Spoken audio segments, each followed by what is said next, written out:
Olá, sejam bem-vindos e bem-vindas ao painel Marcas Inteligentes, o real poder dos dados no varejo. Uma coprodução MIT Sloan Review Brasil e Snowflake. Eu sou Gabriele Teco e vou conduzir esse papo. Antes de chamar os nossos convidados, vou dar um contexto sobre o que vamos falar aqui hoje. Nos últimos anos, o comportamento do consumidor está em constante mudança, influenciando também a jornada de compra. Para entender esse movimento, as empresas têm a inteligência artificial como aliada para traçar as estratégias rumo à personalização, principalmente no cenário multicanal. Um estudo recente da Meta aponta que, apesar de 90% das vendas no varejo na América Latina acontecerem em lojas físicas, é a jornada de compra omnichannel que retroalimenta a cadeia de compras. Para falar sobre as oportunidades e desafios de dados e inteligência artificial nas empresas de varejo e de bens de consumo, recebo Dionaldo Passos, diretor da unidade de negócios Supply Chain na Neogrid, Guilherme Canagusco, executivo de vendas de marcas e varejo na Snowflake, e Leonardo Sottocorno, CIO na Danone Brasil. Bom, então sejam todos muito bem-vindos. Eu estou muito feliz aqui da gente iniciar essa conversa. Tenho certeza que a gente tem muitas experiências aqui para compartilhar. E eu queria começar pedindo para vocês se apresentarem, falarem um pouquinho das empresas que vocês representam. Eu vou começar com você, Leonardo. Olá, primeiro, prazer estar aqui com vocês. Sou Leonardo Sottocorno, estou CIO da Danone Brasil, também sou responsável por toda a parte digital das Américas para a Danone.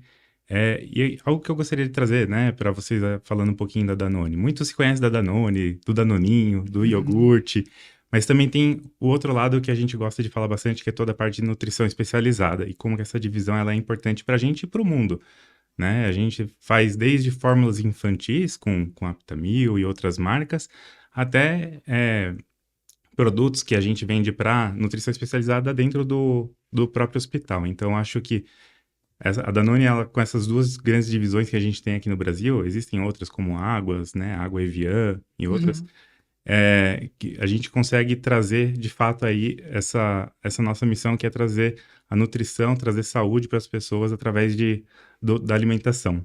Quem é mãe conhece muito bem esse portfólio, viu? Todinho. Meu caso. Vamos lá, Guilherme. Bom, eu sou o Guilherme Canagusco, eu sou responsável pelo atendimento hoje de clientes Enterprise, de CPG e varejo, aqui na Snowflake.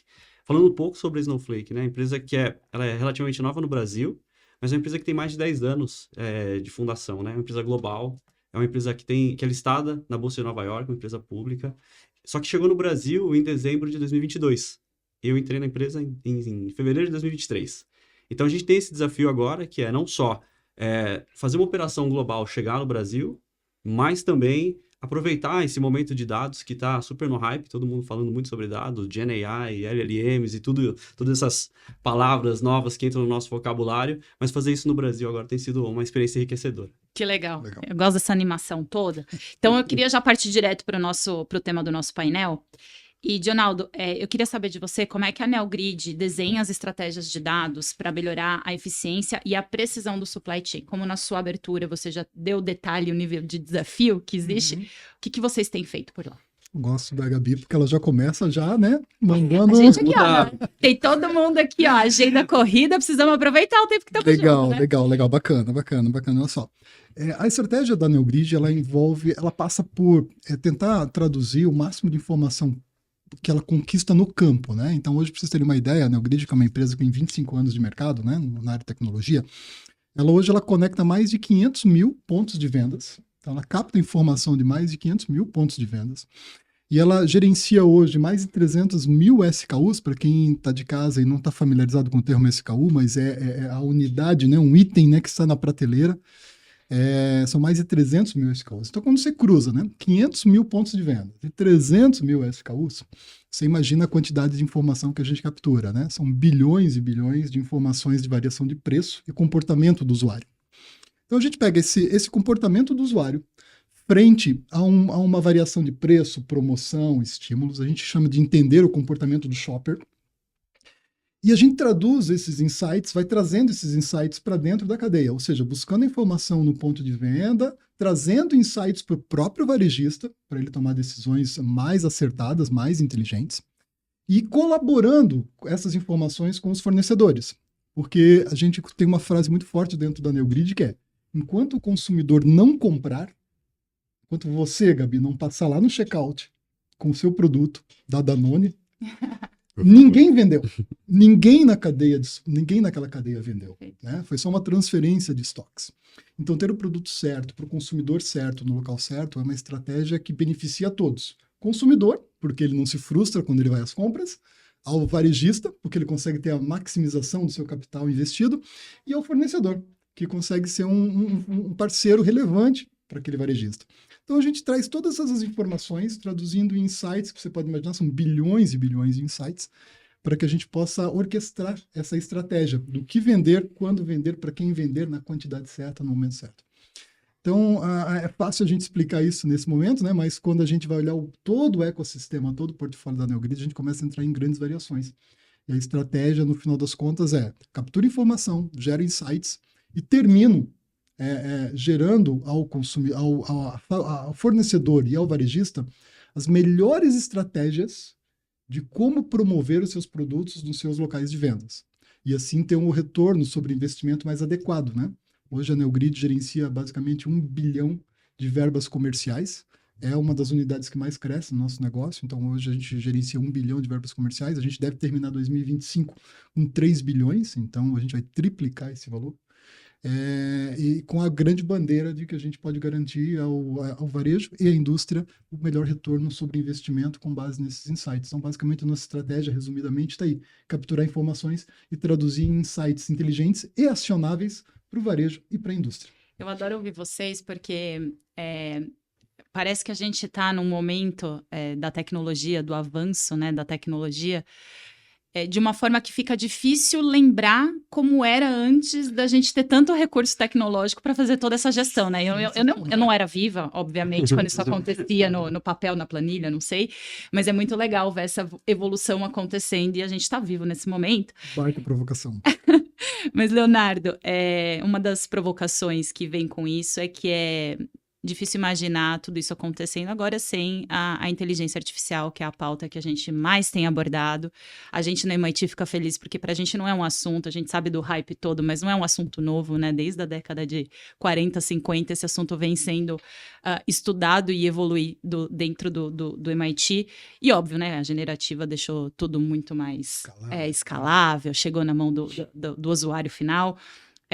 Mas eu queria saber de você como é que tem sido incorporar a IA no dia a dia dos Danoners, é assim que a gente chama as pessoas que trabalham lá, e como tem sido aplicado aos negócios, né? Como é que vocês olham essas duas partes, tanto da porta para dentro quanto da porta para fora? Não, legal. Eu acho que, como você falou, né? A inteligência artificial não é nova. Ela começou lá nos anos 40, 50, né? E foi evoluindo. A Danone não começou a usar inteligência artificial agora. A gente já usa há pelo menos alguns anos, né? Desde machine learning, como que a gente faz, né, verificação de produto na gôndola, como que a gente entende como que está à nossa disposição, nosso planograma, em vários momentos ali da jornada a gente utiliza, né?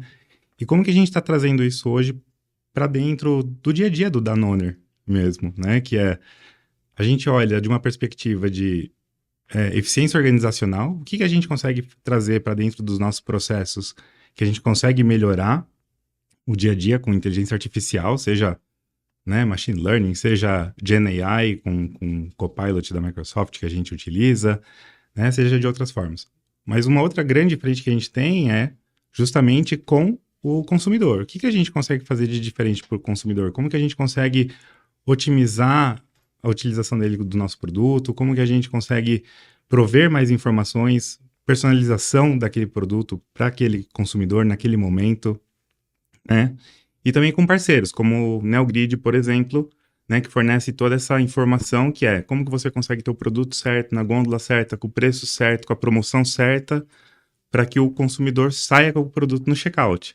Então, né, a gente tem todas essas esferas e, além disso, acho que uma grande esfera que a gente também está trazendo muito é que a gente está chamando de Dan Skills, que são como que a gente vai capacitar as pessoas dentro da Danone para a inteligência artificial, né? Então, a gente entende que a inteligência artificial não é somente um hype, é algo que, né, vai perdurar aí para sempre com a gente E a gente quer capacitar os nossos 100 mil empregados no mundo para que eles sejam, né, empregáveis no futuro, que eles tenham essas habilidades que vão ser necessárias no futuro. Então, com a inteligência artificial, a gente está atuando em todas as esferas possíveis ainda da Danone. Que bom, e assim a gente acha que precisa também expandir esse tema, e eu queria te trazer para a conversa, Guilherme, porque, enfim, você já deu o contexto da Snowflake, o quanto vocês têm olhado para o mercado e trazido inovação. Então, eu queria saber, na sua visão, como é que as empresas têm otimizado as suas estratégias de varejo com dados IA, dados os clientes que vocês têm, o repertório que vocês têm hoje, global e Brasil. Legal. Eu estava ouvindo outro dia no podcast o professor Miguel Nicoleles, ele falou um pouco sobre como novas tecnologias, quando elas entram ou interagem com novas pessoas, elas parecem meio mágicas, né? Então, a gente teve inúmeros exemplos disso na nossa história. E a gente tem visto isso bastante nos nossos clientes, né? A gente começa um passo um pouquinho antes, porque tem aquela máxima de que os dados são o novo petróleo, acho que a gente ouviu isso já há mais de 10 anos. Sim. E o grande trabalho que se tem hoje em dia é de como é que eu faço o processo de refinar esse petróleo, né? Ou seja, como é que eu uso esses dados, que são um insumo importante para você conseguir extrair valor deles e você conseguir ter um processo não só que consiga identificar onde está o valor, o que a gente chama naturalmente de casos de uso, ou seja, onde você usa de forma aplicável aquele dado, mas também de uma maneira governada e segura, que são outras preocupações que também tangem o mundo do dado em si. É muito legal, muito importante você conseguir construir modelos e algoritmos que de fato consigam melhorar rendimento de receita, gerenciamento de risco das empresas, otimização de custo, eficiência operacional das empresas, mas você precisa fazer isso de uma maneira segura e governável. E aqui, que a Snowflake traz com uma proposta de valor, você ter isso num único lugar, né? Então, a gente tem alguns clientes no Brasil, casos públicos, por exemplo, do varejo, onde a gente consegue, onde os nossos clientes têm aplicado a Snowflake para você conseguir melhorar a personalização de campanha, por exemplo. Então, você entender, por exemplo, com dados provenientes de uma NeoGrid, como que o comportamento do consumidor se aplica em diversos canais diferentes. Você tem o varejo físico, você tem o e-commerce, você tem um programa de loyalty, você vai ter um super app.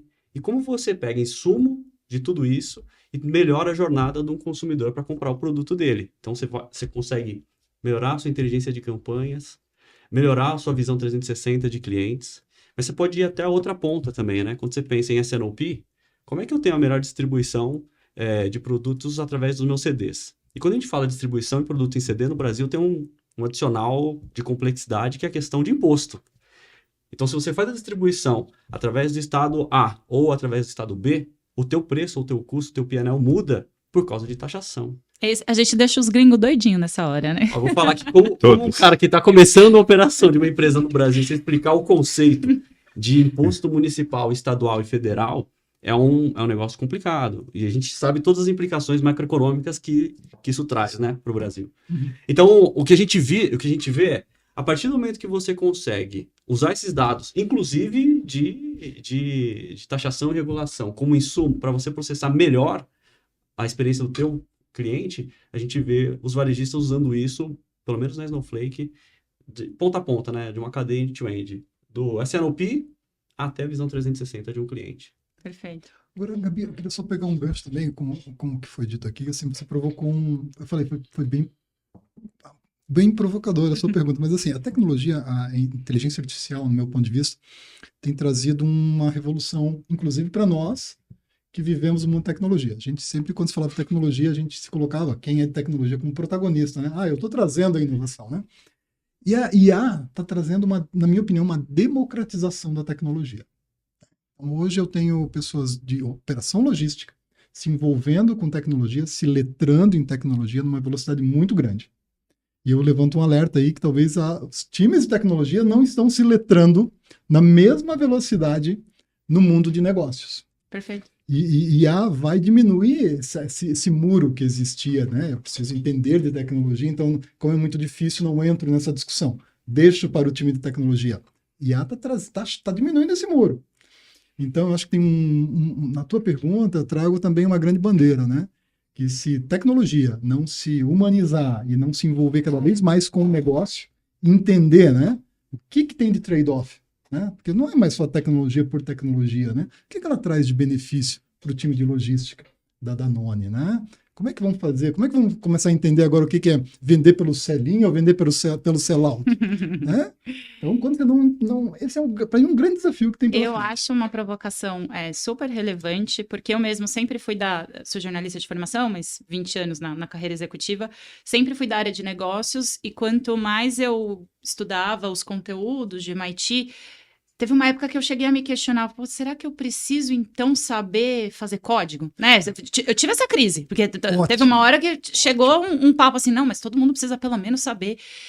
E hoje em dia a gente já tem no code, low code, eu já fico assim, ó, tá vendo, gente? Calma, é nessa intersecção, né? Não é necessariamente saber execução, e aí a provocação para a área de negócio, para a área de tecnologia, entender de negócio, porque a área de negócio já está mais íntima da tecnologia, a gente pode dizer assim, né? Sim. Mas aí eu acho que essa uma pauta boa para a gente falar, então, da mesma forma que o Guilherme trouxe já os exemplos práticos, a gente falar do impacto dessas ações, tanto na Neogrid quanto na Danone, de como a inteligência artificial, vocês já deram os exemplos, mas eu queria falar dos impactos no negócio, né? O resultado que a gente vai buscar a partir da aplicação da tecnologia e da inteligência artificial em cada uma das empresas de vocês. Vamos começar aí, Dionaldo. Tá bom. Olha só, com a quantidade de dados que a gente administra hoje, é improvável, não digo impossível, mas é improvável a gente produzir na velocidade que o cliente precisa insights acionáveis sem o apoio de inteligência artificial. Então, a gente vem nos últimos 10 meses desenvolvendo e lançamos agora, né, no nosso Summit. Aliás, estão todos convidados, né, todos convidados para o nosso Summit 2025, já fazendo desde já. Mas nós lançamos no Summit a NIA, né, que é a nossa Neogrid, a inteligência artificial da Neogrid. Mas ela já vinha num processo de desenvolvimento já há muitos meses antes, porque tem todo um contexto, né, para você pegar um framework de inteligência artificial e ensinar na nossa cultura, que a gente chama que é o nosso modo de resolver as coisas. Nós acreditamos muito em alguns indicadores muito potentes de mercado, que medem resultado pelo estoque em excesso, pela falta do produto, pelo nível de atividade dos produtos. A gente tem toda uma orientação para isso. Então, teve todo um trabalho de letramento da inteligência artificial da nossa, para ela entender como que a gente resolve os nossos problemas, e depois um contexto, né? Inserindo dados e ensinando ela a resolver alguns problemas. Hoje a gente tem uma potente ferramenta de inteligência artificial que ela trabalha com o conceito de precificação inteligente, porque a precificação talvez é um dos grandes desafios, né? Você pega assim, a gente sempre brinca, né, que às vezes uma vassoura, né, você dá 50% de desconto, ninguém leva 2 vassouras para casa, né? Mas se eu dou 7% de desconto num determinado produto, uma bebida, faz um combo, você tem a demanda multiplicada por 8, tá? E às vezes até mesmo algumas situações, né? Teve um cliente nosso que num reality show, uma pessoa lá, Juliette, lá, né, pública, vai lá, escolhe um produto, demanda daquele produto, a demanda que era para acabar em semanas, acabou em minutos. Né? E eu acho que o contrário também acontece se pega um personagem que as pessoas não gostam. Né? A produto encalha. A Nia vai ter um trabalho ali de tentar, como é que eu faço uma promoção para a gente agora desovar isso aqui, né? Mas então, assim, a primeira parte grande e impactante é de preço, que os nossos clientes contam com uma dinâmica muito grande de ler todos esses pontos de venda e calcular uma dinâmica de preço. Nós temos a inteligência artificial orientando a promoções. E agora, mais recentemente, nós estamos lançando para um grupo mais seleto de clientes a camada da inteligência artificial que ela é preditiva. Então, eu digo para a Danone, com esses parâmetros logísticos aqui, você vai ter uma ruptura de gôndola nesse grande varejista aqui. Então, eu recomendo você questionar. Eu não consigo ainda chegar no nível, troca, porque daí tem impacto em mudança de caminhão, mudança de frequência, uma série de coisas não vou entrar no detalhe aqui, mas ela começa a sugerir você olhar para esse parâmetro aqui, porque esse parâmetro aqui, se acionado corretamente, você pode prevenir uma ruptura naquela gôndola. Então, ruptura de gôndola faltar o produto, né? Hoje tem dados estatísticos, dependendo da sua categoria do seu produto, você vai no supermercado com uma lista de compra de 10 itens, você só encontra 8. Né? Por incrível que pareça, tem um percentual altíssimo. E aí, respondendo a tua pergunta, qual é o impacto que a gente tem gerado para clientes? Eu tenho um case agora que é público, né? A gente falou ainda há pouco, né, Léo, sobre Danone e uma das soluções da Neogrid. Então, quem procurar lá, LET, e Danone vai encontrar um case público lá, e aí a resposta da tua pergunta, né? Qual o impacto, né? Quanto que ele reduziu de falta de produto e, por consequência, quanto que impulsiona as vendas, tá? E na maioria dos nossos clientes, a imensa maioria dos nossos clientes, a gente mede esse resultado. Quanto que eu reduzo falta de produto e, por consequência, quanto que eu aumento em vendas. Então, a gente usa a bandeira da inteligência artificial, mas no final a gente traduz isso em dinheiro, né? Quanto que ele consegue ganhar mais utilizando essa inteligência que está por trás do nosso framework. Perfeito. Que muitas vezes é a grande questão que falta nos cases, porque muitas vezes a gente fala de impacto, de resultado, mas aí quando a gente vai olhar no financeiro, eu falo, como é que a gente tangibiliza isso, né? Como é que a gente paga o nosso salário no final do dia, né? Perfeito. Leonardo, consegue trazer um exemplo aí pra gente? Consigo sim, mas primeiro eu tenho que falar aqui que o jornal tá tentando vender coisas para Danone e da Neogrid. Já vai sair negócio aqui. Always selling. Mas o negócio é bom, né? Faz super sentido. Duas coisas que eu tô, sempre always selling e always hiring. Perfeito. Legal. Bom, eu acho que toda essa parte, né, como o Jonaldo colocou, a inteligência artificial, ela acaba sendo um meio para trazer outras coisas, né, que é, no nosso caso muito, a gente trabalha muito em como trazer eficiência organizacional, né, como que a gente consegue fazer mais com as mesmas pessoas, como que a gente consegue expandir a nossa zona de atuação, como que a gente consegue fazer uma série de outras coisas que antes a gente não conseguiria fazer na escala possível, que agora a inteligência artificial consegue trazer isso pra gente, dados e tudo mais. Eu acho que o grande X da questão é humanamente impossível gerir tudo que a gente tem de informação que está chegando, seja, né, de informação de produto, de gôndola, ou do meu promoter que está tomando a foto da gôndola, como que você analisa se todos os produtos estão certos ou não? Então, como que a gente ganha eficiência? Eficiência interna, eficiência para o consumidor, como que a gente toma decisões mais rápidas, né? Então, como que a gente tem análise preditiva, como que eu vou entender para onde meu concorrente vai com preço, para onde que a gente vai, o que a gente vai fazer, qual vai ser a nossa estratégia, vamos ser seguidor nesse SKU, ou a gente vai liderar, né? Então, tudo isso é baseado hoje, né, não somente em inteligência artificial, mas num conjunto de tecnologias que faz com que todo mundo dentro da Danone tenha essa eficiência maior, né? Desde do nosso promoter ou da pessoa que vai fazer a entrega, que ele não tem basicamente nem que pensar para onde que ele vai, ele entra no caminhão, aperta um botão e aquilo ele já... Próxima entrega, né? Então ele já não tem mais aquele tempo. O tempo dele é dedicado para a tarefa que ele precisa executar. E outra coisa também tem muito a ver com a personalização, né? Eu acho que mais e mais os consumidores e o varejo, todo mundo quer ter um tratamento personalizado. E eu acho que a inteligência artificial, ela consegue ajudar muito nisso, né? Então você entra num site, Mundo Danone, por exemplo, né, que é o nosso e-commerce, você vai ter todo um tratamento personalizado. Você é mãe, tem um filho de 1 ano, então o que a gente vai mostrar para você? A gente vai mostrar a IoPro, a gente vai mostrar a Aptamil, vai mostrar os dois. Como que a gente faz essa jornada, né, pegando um pouco do que o Guilherme falou de jornada personalizada, o cliente 360 ali, como que a gente consegue trazer isso, essa experiência para a pessoa? Porque no final, como que a gente utiliza de todas essas tecnologias para fazer a vida do nosso consumidor mais fácil lá na ponta, né? Ele entrou no mundo Danone e falou, puxa, o que eu precisava realmente comprar? Ah, não, Aptamil, IoPro, Havana, esse aqui, e ele vai colocando ali dentro do carrinho dele, já com toda essa ajuda que a gente dá, né, para ele. Então, eu acho que a palavra-chave para as empresas é eficiência, como que a gente ganha eficiência em escala, em processar o mundo que a gente tem agora, e para o consumidor é a personalização. Como que a gente traz essa personalização para ele lá na ponta. A escala e o hiperfoco, né?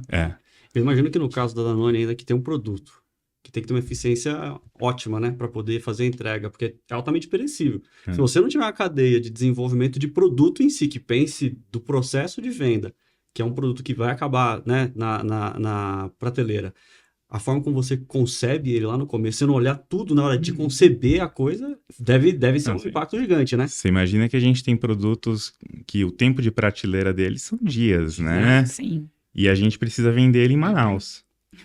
E ele é refrigerado. E ele precisa ser transportado no caminho do frio. Então, a parte de S&OP, toda a parte de gestão de supply chain ali ela é realmente chave. Então, quanto produto que eu mando daquele produto para Manaus naquele dia, entendeu? Tudo isso é Mano, porque chave. como pai eu vejo lá, vou pegar o Danone na prateleira. Meu filho é um processo simples, né? Você bota no carrinho, Pronto. né? E tá resolvido, mas você não imagina, você não Chegar até imagina, ali, né? né? Então, você não imagina o tanto trabalho que dá para o cara conceber a fórmula, eventualmente, do alimento para falar, ó, esse tem que ter um prazo de entrega no X tempo. Né? Olha, Dionaldo, não sei se você percebeu, mas o Leonardo tá vendendo também, né? Porque todo mundo vai querer Como tomar só tem Danone varejista na depois, mesa de né? vendedor, então a gente tá aqui, Ele me lembrou que meu café da manhã foi a bebida proteica, né? Olha aí, que coisa boa. Esse tem um ponto, só aproveitando o gancho do que o Léo colocou, né? Assim, acho que o Brasil está passando por um momento que eu acho muito bacana, assim. Nós já vivemos uma era em que as indústrias tentavam resolver na força bruta, né? Então, você precisa atender mais consumidor, bota mais CD, bota mais caminhão, bota mais gente. estoque, bota mais gente, né? Força bruta e não. Que é que não é fácil esse caminho, né? Mas tem um outro caminho que é mais desafiador ainda, que é esse caminho da captura de dados, inteligência de dados, etc. Eu fico muito feliz de ver empresas como Danone e outras tantas que estão começando a olhar muito mais pelo caminho que ele é mais difícil do ponto de vista por ser mais moderno, por ser mais inovador, né? Mas sem dúvida nenhuma é o que vai levar o Brasil para um patamar muito superior ao que ele viveu e o que ele vive hoje, né? É legal ver empresas escolhendo esse caminho, assim. E o que eu acho na sua fala absolutamente fundamental e que a gente se preocupa muito também quando a gente está produzindo conteúdo de gestão é com uma questão que a gente viu acelerar muito, que é uma questão cultural, né? A gente fala da cultura data-driven e como é que a gente precisa moldar um novo comportamento, uma nova forma das pessoas interagirem com a tecnologia, de forma que mude. Olha o tamanho do nosso desafio, né? Não só da porta para dentro, mas toda essa operação muda a cabeça do seu Zé da mercearia, né? Que estava acostumado a controlar ali o estoque dele, né, na caderneta, e hoje imagino que tem lá um vendedor preparado para mostrar para ele, olha, se o senhor comprar tanto disso, né, os dados mostram para a gente como isso funciona, enfim, tem uma transformação cultural que a gente está vivendo e que aí a minha curiosidade é para você, Leonardo, porque você comentou de Dan Skill, alguma coisa assim, se eu não estou enganada na pergunta anterior, e eu queria que você compartilhasse um pouco mais, então, qual tem sido a estratégia da Danone para habilitar os colaboradores em IA e tudo isso que está vindo com o avanço da tecnologia, porque por um lado pode ser muito assustador, né? A gente fica assim, meu Deus, vai substituir tudo. E aqui a gente sabe que não é assim, né? Mas queria saber como é que vocês têm trabalhado esse assunto lá, um pouquinho mais detalhes. Bom, a gente tem um programa chamado Dan Skills, né? As habilidades dos Danoners, né? E ali dentro ele tem uma série de verticais, né? E uma dessas verticais é justamente a parceria que a gente está fazendo com a Microsoft mundialmente, né? A gente até fez uma publicação, acho que há um mês e pouco atrás, junto com a Microsoft, né? Nós vamos capacitar os nossos quase 100 mil empregados no mundo em inteligência artificial. Olha. Então, assim, isso é um comprometimento que a gente tem em fazer isso. Por quê? Porque a gente entende que inteligência artificial é uma tecnologia que veio para ficar, mas também porque a gente quer capacitar os nossos, né, quase 100 mil empregados aí no mundo para que eles sejam, eles tenham habilidades do futuro, que eles estejam preparados para o futuro e tudo mais. Então, eu acho que nossa academia IA de Danone começa por aí. E começa desde coisas mais simples, né? Como que a gente vai usar o Copilot ou o ChatGPT no nosso dia a dia, mas também como que a gente consegue olhar essas outras ferramentas de IA que estão no mercado e que podem facilitar a nossa vida, né? Seja Snowflake, seja NeoGrid, mas como que eles conseguem olhar e ter essa visão e eles consigam trazer isso para o dia a dia. A outra ação que a gente está fazendo que também vale a pena comentar eu estou trabalhando muito com a área de atração de talentos, né?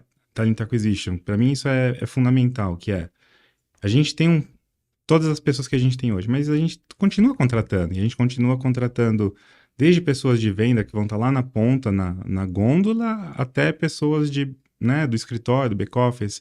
Então, como que a gente garante que essas pessoas, independente da área que elas estejam, se elas já sejam letradas em dados, que elas já tenham um mínimo de conhecimento em AI.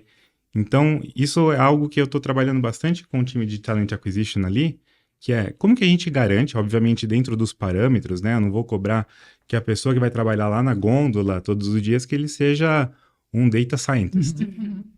Mas que ele tenha um mínimo, que ele saiba trabalhar com Power BI. Então, a gente já vai garantindo também que com o passar do tempo, né, seja em 1, 2 ou 3 anos, a gente começa a ter pessoas com todo esse conhecimento dentro da empresa. Então, eu acho que são essas duas frentes, né? A gente faz a capacitação interna, mas a gente faz também essa parte de aquisição de novos talentos que já estejam trabalhando ou que já tenham capacidade aí nesse mundo novo.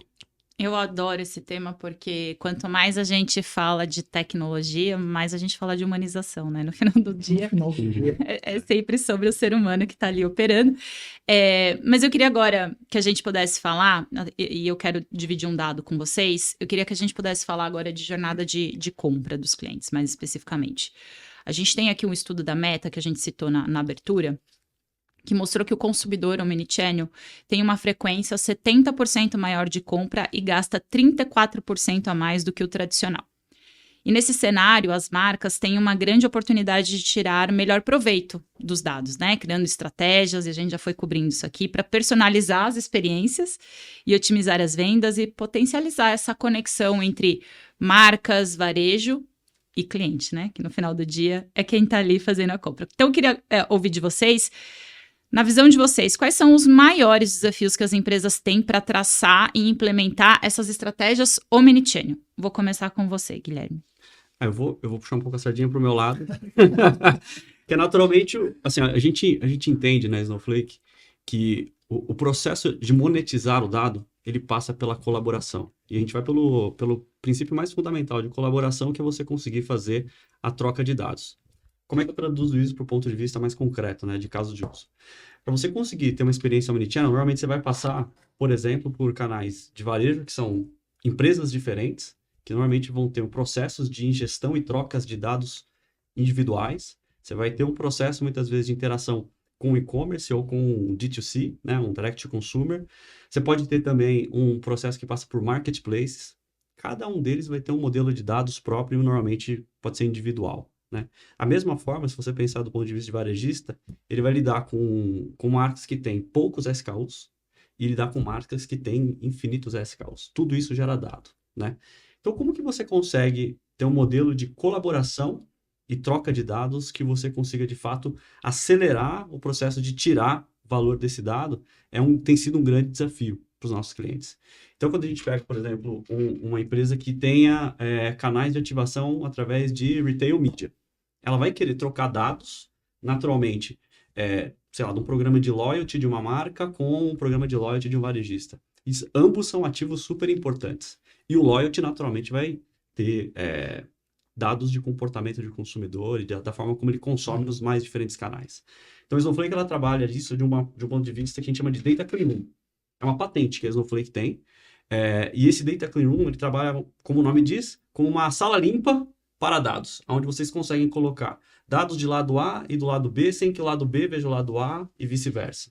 Então, você tem um processo de colaboração que permita a troca de dados de uma maneira segura e governada, ajuda os nossos clientes a, através desse processo técnico, bem estruturado, você conseguir botar valor. Valor você pode, a gente diz muitas vezes, comercializar esse dado. A gente tem um especialista aqui em comercializar dado, mas também você conseguir ter uma rastreabilidade sobre como aquelas trocas estão se aplicando de uma maneira mais eficiente. De fato, aquilo que eu estou colocando em trade marketing está se tornando resultado na ponta da gôndola, lá no meu sellout. Se você não tiver o dado todo num lugar só para poder fazer essa rastreabilidade, dificilmente você vai ter uma resposta assertiva.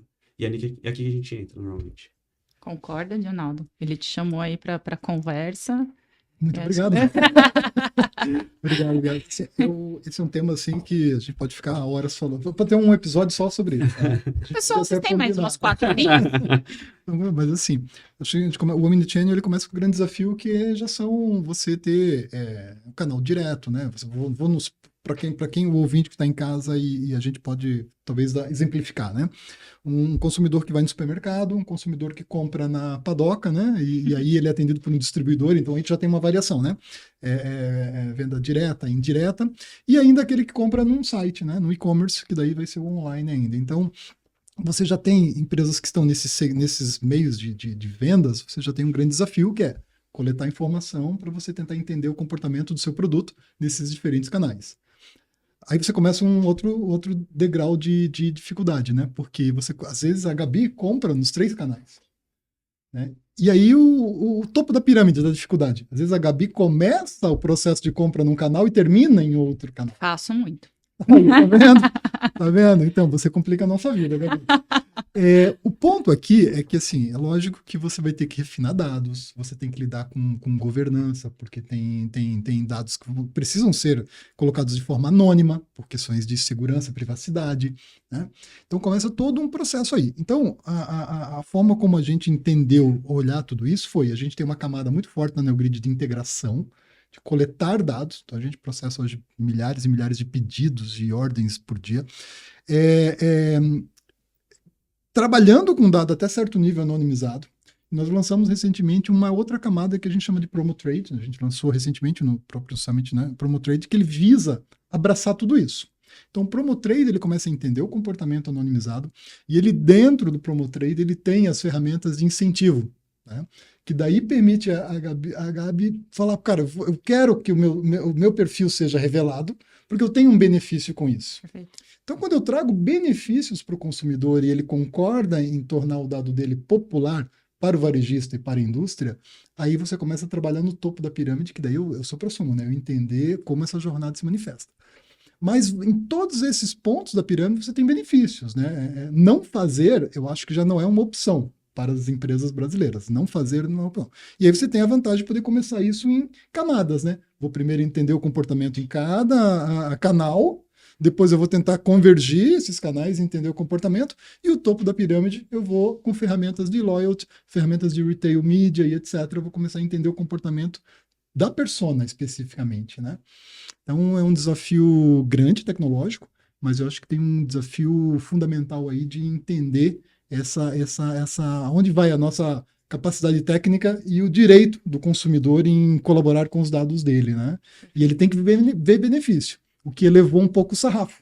A gente tinha antes o benefício para a indústria, quando eu vendo uma solução para a indústria, agora eu tenho um benefício vendendo a solução para a Danone, e o que a Danone ganha vendendo isso para o varejista, e a gente subiu o sarrafo, que é vender para o varejista e também vender um benefício para o consumidor. O consumidor tem que ver benefícios, né? Como entrar no site hoje da Danone e me ver reconhecido ali, né? Eu me vejo ali, né? Sentido de pertencimento, né? Tem um valor agregado. Então, essa busca por começar a entregar valor para todo mundo, desde o consumidor até a indústria. Porque, volto a dizer, enquanto o consumidor não comprar, ninguém vendeu. Né? Então, a gente tem que pensar nesse ponto. Boa. E aí, trazer a experiência da Danone, Aí do ponto de vista omnichannel. Ponto de vista de omnichannel, né, para a empresa, para a indústria, para bens de consumo, ela é um pouco mais complexa, né? E eu acho que o que vocês falaram foi fantástico, que é integração de dados. Só que agora trazendo para o meu mundo. Eu tenho dados da farmácia, eu tenho dados do supermercado, eu tenho dados do meu site, eu tenho dados que vêm da NeoGrid, alguma coisa que eu já tenho no Snowflake. Uhum. Como que você faz essa integração de uma maneira que seja utilizável, que de fato traga insights? Eu acho que a integração de dados ainda ela é uma grande barreira no omnichannel. Como que você consegue manter uma mensagem, a mesma mensagem nos diferentes canais para os seus clientes, né? Como que você faz essa fluidez? E depois tem a questão que o Jonaldo trouxe, que é privacidade. Como que você faz tudo isso dentro dos limites ali, que uma LGPD, que se a pessoa tem o opt-in, ela quer ser reconhecida, ela não quer ser reconhecida. Como que eu consigo otimizar a jornada de alguém que eu nem conheço, né? Que vai entrar naquele canal específico. Então, eu acho que essa é a grande barreira hoje do omnichannel, pelo menos para a indústria, que é como que a gente mantém o mesmo nível de comunicação nos diferentes canais, provendo a personalização que a gente precisa para aquele consumidor naquele momento, né? O consumidor, a gente tem os consumidores de impulso do momento e a gente tem os consumidores de produto final. O produto final é mais fácil, ele está procurando aquele produto específico, então ele está, às vezes, procurando preço ou frete, ou como que ele vai conseguir aquilo perto da casa dele. Mas como que eu consigo trazer o outro consumidor, que é aquele que está passando em frente à gôndola, e fala, puxa, novo IoPro de Havana, que legal, deixa eu pegar esse. Como que eu consigo isso? Como que eu já comuniquei com ele antes? Qual que foi a informação que eu mandei antes?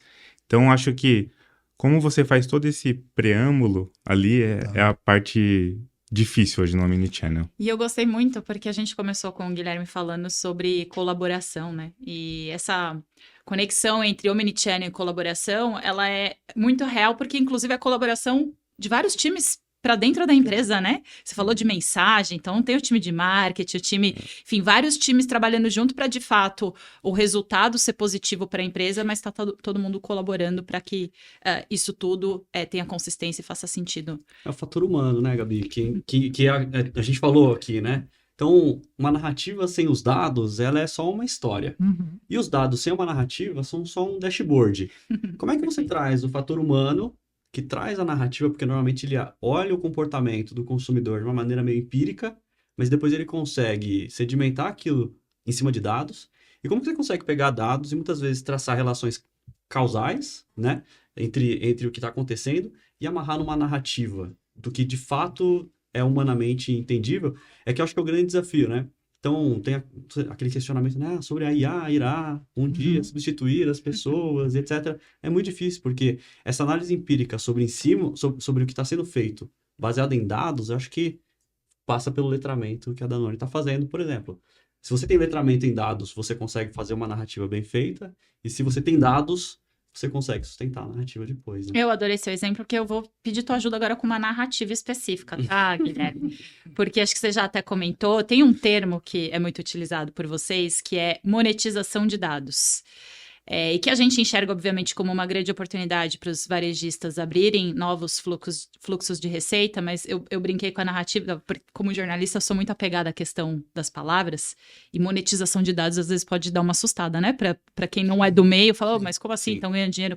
Então, eu queria que você aproveitasse esse tema para trazer para a gente quais abordagens as empresas de varejo podem adotar relacionadas à monetização de dados e desmistificar um pouco também esse termo. A gente gosta de separar, quando a gente fala de monetização de dados, já em duas coisas. Uma coisa é comercialização de dados, a outra coisa é monetização de dados. Porque comercializar, de fato, tem um viés mais de venda do dado em si. E o dado ele pode ser vendido se ele tiver todas as prerrogativas de proteção, como anonimização, proteção de lei e etc. Né? E existem diversas empresas especializadas em fazer isso, e assim como a monetização também tem um viés de uso do dado para você gerar receita. Né? Tudo parte do processo de colaboração, do nosso ponto de vista. A gente está colaborando aqui, né? Estamos trocando ideias, experiências, e naturalmente o processo de colaboração normalmente vai ter, no mundo profissional, no mundo de mercado, vai ter uma associação com receita. O que a gente traz, né, pelo menos a nossa abordagem como Snowflake, é o dado também precisa, assim como um produto, de uma logística. E você pensar na logística de entrega e recebimento de dado é você ter o carinho que uma marca ou um varejista tem ao entregar o produto para o consumidor final. O que a Snowflake faz é, a gente tem um processo de logística de dados que facilita o processo de monetização. A monetização ela pode se dar através de você melhorar a receita da companhia usando dados e também comercializando os dados em si, protegidos por todas as regulações de mercado que a gente vê. Quando a gente fala de comercialização de dados, a própria Snowflake tem um marketplace de dados internamente. Então, a gente pode ter aqui dois componentes do nosso ecossistema que têm interesse nos dados reciprocamente. Se a gente não ferir nenhuma regulação, nenhuma legislação, por que a gente não pode ser um meio logístico entre troca de dados desses dois membros? Dado que eles estão na mesma nuvem ou na mesma plataforma de dados. Então, a gente vira uma ferramenta, a gente se torna uma ferramenta de facilitação logística de entrega e recebimento de dados e que, naturalmente, suporta processos de monetização e comercialização dos dados. Faz sentido? Faz todo. E que você fala para jornalista que está acostumada com palavras, quando você fala de logística de dados, eu fiquei aqui viajando, né? Do dado ser entregue de uma forma, do jeito certo. Tem uma disciplina que a gente estuda chamada Sense Making, que é o processo de você dar sentido às informações. Então, vejo isso muito acontecendo nesse mundo de tecnologia, mas com um outro viés. Sobre monetização, vocês querem fazer alguma observação? Que a gente já está caminhando aqui para o nosso final, tá, gente? Não queria dar essa notícia triste para vocês. Não, mas só adicionando um ponto aqui, né, assim, eu trabalho muito focado em varejistas e fornecedores de varejistas, né? E quando a gente entra nessa discussão de monetização, é exatamente o que você falou, entender o valor agregado, né, que vai ser carregado naquela transação de dados, né? Porque a Danone vai no varejista, hoje acho que já se rompeu a barreira de discutir o que é melhor, né? Fornecer pelo sell-in ou fornecer pelo sell-out. Putz, né? Então, para quem está de casa novo, sell-in eu vendo para o CD do varejista, sell-out eu vendo de acordo com o que está girando lá no checkout, né? Poxa, mas eu quero... Então, todo mundo concordou que eu vou vender pelo sell-out. Mas agora, como é que a gente compartilha dados, né? E aí começa a entrar as nuances. O que eu ganho com isso, né? Porque você pega... Todo mundo quer o dado do sell-out. Só que quando a Danone coloca na mesa também, né? Olha só, eu vou atender pelo sell-out. Sell-out exige mais agilidade, mais performance, mais entendimento do comportamento do consumidor, etc, etc. E chega até num ponto em que a Danone vai dizer o seguinte, eu consigo responder a tudo isso, mas eu preciso de uma doca em que quando o meu caminhão chegue, eu seja atendido o mais rápido possível. Tem a prioridade. Né? Então, quando a gente vai falar da monetização, e eu gostei da provocação, não é a comercialização, mas é como eu transformo a troca daquele dado em valor agregado, muitas vezes, no caso da Neogrid, a gente não tem uma troca financeira pelo dado, a gente tem uma entrega de valor pelo dado, que é a Danone poder enxergar a informação e ter melhor giro de estoque, melhor atendimento de cliente, e chegando no ponto dela vai ter uma doca específica para poder desembarcar e não levar 6 horas no pátio e vai levar 40 minutos no pátio, né? Então isso tudo começa a se tornar o que eu chamo de um aumento de performance que se traduz em ganhos para todo mundo, inclusive para o consumidor. Porque quando você tiver um frete que leva 45 minutos para desembarcar e não 6 horas aguardando no pátio, você vai ter um frete mais econômico, né? Quando você consegue ter essas janelas de tempo, você consegue trabalhar com itens com uma perecibilidade crítica, como da Danone, né? Consegue trabalhar ele num frescor maior. E eu, consumidor, vou encontrar o produto mais fresco na prateleira? Sempre. Reduz ruptura. Reduz ruptura, fidelização. Então, isso...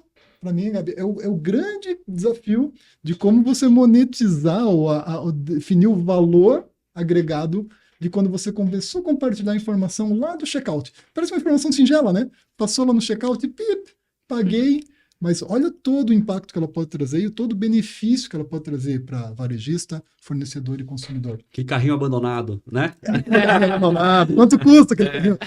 Né? Então é isso, trata-se, na minha opinião, muito mais de qual é o valor que eu entrego, né? Qual é o valor agregado que se entrega? Aí, se eu puder complementar, do lado, né, da indústria, a gente acaba não utilizando tanto de monetização de dados, mas a gente acaba utilizando de dados que são monetizados ou comercializados por outras frentes, né? Então, temos contratos, né, para otimizar a supply chain do próprio supermercado, né? Então, eu tenho análise preditiva, trazendo inteligência artificial de novo, né, para o tema, que é quanto que aquele cara está tendo de consumo de determinado produto e quase em real time, né? A gente tem alguns contratos que eles provêm dados para a gente com 6, 8 horas a partir do consumo feito, do checkout feito, né? Então, com isso, a gente tem contratos de priorização em docas, a gente tem contratos até com alguns parceiros grandes que eles nem emitem mais pedido para a gente. A gente tem um contrato que olha, você confia na nossa análise preditiva, a gente garante que você vai ter o produto certo na hora certa, da maneira certa, e que esse é o produto que vai girar para você, né? E isso tem, assim, se provado uma troca muito benéfica entre a gente e esses parceiros que a gente tem. E tudo isso através, não exatamente por monetização de dados, mas como eles provêm esses dados para a gente ali no dia a dia. Em prol do benefício, né? Todos ganham. Legal. Ele fala com uma serenidade, uma tranquilidade, né? Como a gente vai olhar o número de pontos de vendas que ele atende. Bem tranquilo. A maioria do seu abastecimento é direto ao ponto de vendas, né? Mesmo quando se trata de grandes varejistas, né? Exatamente. Então, assim, Parece que é simples, mas é uma loucura por trás. Não, sabe o que eu fiquei pensando enquanto vocês falavam? Até o exemplo que você trouxe de influenciador, o quanto... todo esse mecanismo e toda a tecnologia está preparada para operar no fluxo normal, E o quanto também vocês, como executivos, precisam estar preparados para a tomada de decisão rápida, porque alguma coisa que venha, que surja das redes sociais, pode mudar essa dinâmica do dia para a noite, né? Então, ter essa agilidade de execução, de mudar a forma como as coisas estão feitas para não faltar o produto, porque aí é uma oportunidade mesmo que se perde. E times de marketing trabalham em parceria aqui com a galera de supply chain, porque senão vocês deixam eles malucos, né? Fazer uma campanha sem organizar tudo por trás, não tem nada mais frustrante, né? De você ver uma campanha, querer comprar o produto e não encontrar ele no ponto de venda, né? A gente tem um exemplo muito rapidinho de uma experiência passada que eu tive em outra empresa de bens de consumo, que o produto estava em crescimento incremental, perfeito, e um belo dia uma propaganda, não uma propaganda, um bombeiro apareceu por causa de alguma razão na televisão e falou assim, não, porque esse produto salvou não sei o que, a gente teve um congestionamento no site, a gente não estava preparado, né? Isso aconteceu no Japão. E da noite pro dia, não sei, a demanda era 3, 4 mil pedidos. No segundo dia foi para 60. No terceiro dia foi para 200 mil pedidos. E o site colapsou. Então, como que uma menção, uma mudança de estratégia, como que você consegue responder rápido para isso, né? E de um ponto de vista de tudo. Supply chain, como que você garante que vai ter o produto, como que o seu site vai funcionar, como que você vai ter capacidade de entrega. Então, a produção, né? Tudo que vem antes. E a gente vive essa loucura todos os dias. Né? Em tempo real. Gente, às vezes a gente esquece que até uns aninhos atrás, todo mundo viveu aqui uma situação muito tensa, que foi a pandemia, e que isso foi a realidade de todos os dias, né? Não se comprava álcool gel, de repente acabou todos os estoques, enfim, a máscara. Acho que tem exemplos que, infelizmente, foi por uma situação super dolorosa para o mundo todo, mas que eu acho que também preparou muito a gente para pensar nessas cadeias enfim, de como a gente se organiza do ponto de vista de tecnologia também. Mas, gente, daqui a pouco vão arrancar a gente aqui da sala, porque agora a gente precisa realmente encerrar. Então, para a gente terminar, eu queria que vocês pudessem trazer para a gente uma reflexão sobre, na visão de vocês, quais são as tendências de uso de dados para os próximos anos, em cada um dos mercados em que vocês atuam. Então, agora eu vou inverter, eu vou começar da Danone, a gente vai da experiência da marca para o macro. Vamos lá. Não, legal. E essa pergunta ela é bem provocativa, tá? A gente tem um grupo ali, chama The IT Kitchen, né? E tem algumas pessoas que tem um amigo que é futurista que está dentro desse grupo, tem pessoas de dados. E a gente estava falando justamente sobre isso outro dia, né? Quais são as tendências? O que vem por... E são todos de bens de consumo, né? O que vem por aí?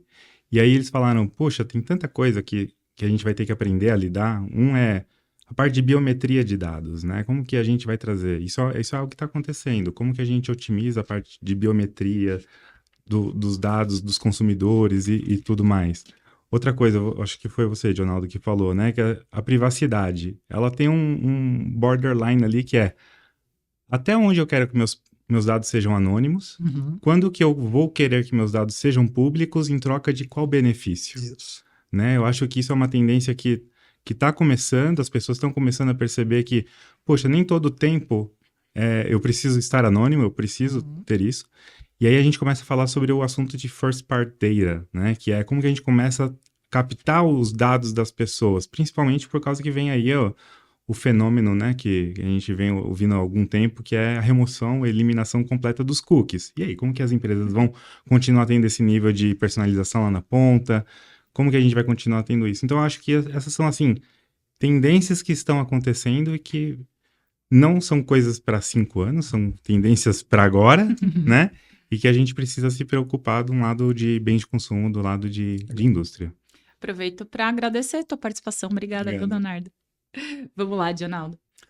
Acho que tem pontos, vou usar, né, como escadinha, né, o que você acabou de falar, e também adicionar um outro ponto. Assim, nós também temos pela frente uma entrada de sensorização do mundo, né, com novas tecnologias que estão vindo, principalmente 5G vai permitir uma sensorização muito forte, né, por metro quadrado.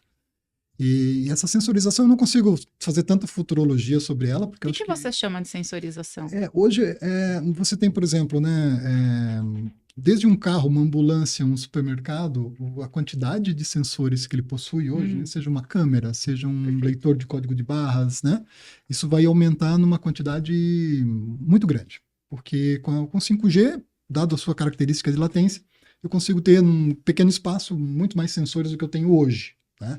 Aí tem, claro, os benefícios poéticos, né? Então, uma ambulância vai permitir quase que fazer uma pré-cirurgia de um paciente, dado a baixa latência, o quanto você consegue responder. Você vai ter operadores de agricultura à distância, né? Já tem, né? A Caterpillar fez um vídeo outro dia bem bacana sobre isso. Mas essa sensorização, eu tive a oportunidade de uma última viagem, agora eu fui para a China e fui visitar varejos na China, né? E eu visitei um varejo na China que, paradoxalmente, ele não tinha mais aquela balança para no checkout automático, que aqui no Brasil você vai lá e passa o produto e pesa, ele não tinha mais aquela balança. Eu falei, pô, mas não tem mais balança? E aí, como é que faz, né? Como é que faz o confere? Não, as câmeras. Ele tinha um conjunto de câmeras no supermercado que me identificava você, então ele não permitia, você não pode comprar se você não tiver um cartão de fidelidade. Então você troca o teu anonimato pela facilidade. Para entrar e sair do supermercado com mais independência. Então eu entro no supermercado, ele me reconheceu, já sabe, Dionaldo está no supermercado. Ele vai vendo eu tirar os produtos da prateleira, vai filmando. Ele vai filmando e ele vai contabilizando isso numa cesta paralela, que quando eu passo no checkout, o meu cartãozinho de fidelidade, ele ainda está pedindo para as pessoas passarem o código de barras ali. E aí ele confere com as imagens que ele captou, né? E faz um match. Tranquilo. Mas ele está caminhando para o fato de eu nem precisar passar no checkout. Perfeito. Só com o reconhecimento das imagens, ele entendeu que eu coloquei na cestinha, coloco na sacola e vou embora, e vai ser debitado na minha conta, né? Então, essa sensorização que a gente vai começar a ver vai trazer uma quantidade de dados muito maior do que a gente tem hoje e um desafio ainda maior de como tratar o que é útil, o que não é útil, né? E a responsabilidade, né? O que eu vou fazer com esse dado? Porque daí caminhando, né, Léo, sobre eu vou ser cada vez mais senhor dos meus dados. O indivíduo, né? A pessoa, né? O CPF. Cada vez mais senhor dos meus dados. O Brasil é um país de vanguarda nesse sentido, né, caminhando junto aí com a Europa, mais com a Europa do que com os Estados Unidos, aliás, nessa jornada. Eu sou senhor dos meus dados. E aí, mais uma vez, vem à tona o seguinte: qual é o valor, o que eu ganho ao compartilhar o meu dado com a marca de bebidas tal, a marca de alimentos tal, a marca de calçado tal? O que eu ganho ao compartilhar tudo isso, né? Então, eu acho que vem esse grande... primeiro vamos ser inundados com muito dado, daí vamos ter que peneirar o que é útil aí e traduzir no que eu vou levar de ganho para o consumidor. Então eu vejo assim um futuro dos dados bastante desafiador. Acho que tem aí várias profissões que vão se formar que a gente nem sabe nominar ainda, profissões ligadas a isso, porque vem aí uma geração de personalização de consumo muito forte. Não vai poder chamar mais data lake, porque lake tá muito restrito, vai ter que ser outro nome. Data Universe. Algo nessa liga. Vamos lá, obrigada, viu, pela sua participação. Eu que agradeço, contem sempre comigo. Guilherme. Você falou, né, puxando para o macro, eu vejo acho que 2 grandes desafios, né? O primeiro é a agenda ESG para 2030. Então, o uso do dado na rastreabilidade da eficiência da cadeia de supply chain como um todo. Bom. Então, você vai do farm to fork, né? Vamos brincar assim. Como que você entende todo o processo de produção, do momento em que você está produzindo até o que vai para o prato do consumidor. Você olha macro, né? Por exemplo, alguma eleição dos Estados Unidos acabando agora, como isso influencia politicamente o mundo inteiro, guerras pipocando de um jeito meio esquisito no mundo inteiro. Então, como é que a gente olha isso? E como isso influencia, no fim do dia, a cadeia de consumo do mundo inteiro? Acho que é um aspecto super importante, que naturalmente muda a forma como a gente consome os dados e como a gente rastreia tudo isso acontecendo no mundo todo. E ter um lugar onde você consiga fazer isso de uma maneira inteligente vai ser fundamental. O outro que acho que todo mundo, um consenso, é a questão de AI, né? Macro, do ponto de vista macro. Eu acho que o consumo de dados vai mudar muito. Então, a gente tem, né, quando a gente pega tecnicamente falando, existe uma disciplina de visualização de dados. Visualizar dados hoje, basicamente, a gente vê em formatos gráficos, né? Aquele famoso KPI, o dashboard, né? Aquele relatório que a gente vê. Eu acho que o modelo de LLMs e a forma como a gente consome dados vai mudar bastante, vai ficar muito mais humano. E ficando muito mais humano, como que as pessoas vão ter letramento, não só para ver o dado, mas para fazer perguntas do jeito certo. Acho que essa vai ser o próximo grande desafio. Dados a gente vai ter governados, seguros. Agora, como é que a gente pergunta do jeito certo para receber aquilo que a gente precisa dentro de um ambiente curado, corporativo? Acho que essa é a segunda grande preocupação que a gente vai ter. Perfeito. Olha, a gente passeou por aqui, né, nesse insights finais, falando de dados biométricos, de first party data, agenda ESG, sensorização. Acho que já dava um outro podcast aqui, hein? Fica a dica aí para a gente ter mais episódios com essas tendências todas, que, como vocês bem disseram, não é algo para daqui 10 anos, né? Isso tudo já está acontecendo, mas, enfim, agora a gente precisa acompanhar de como isso tudo vai se desenvolver. Muito obrigada, viu, Guilherme, pela sua participação. E a você que nos acompanhou até aqui, nosso muito obrigado pela audiência. Vejo você na próxima. Tchau, tchau.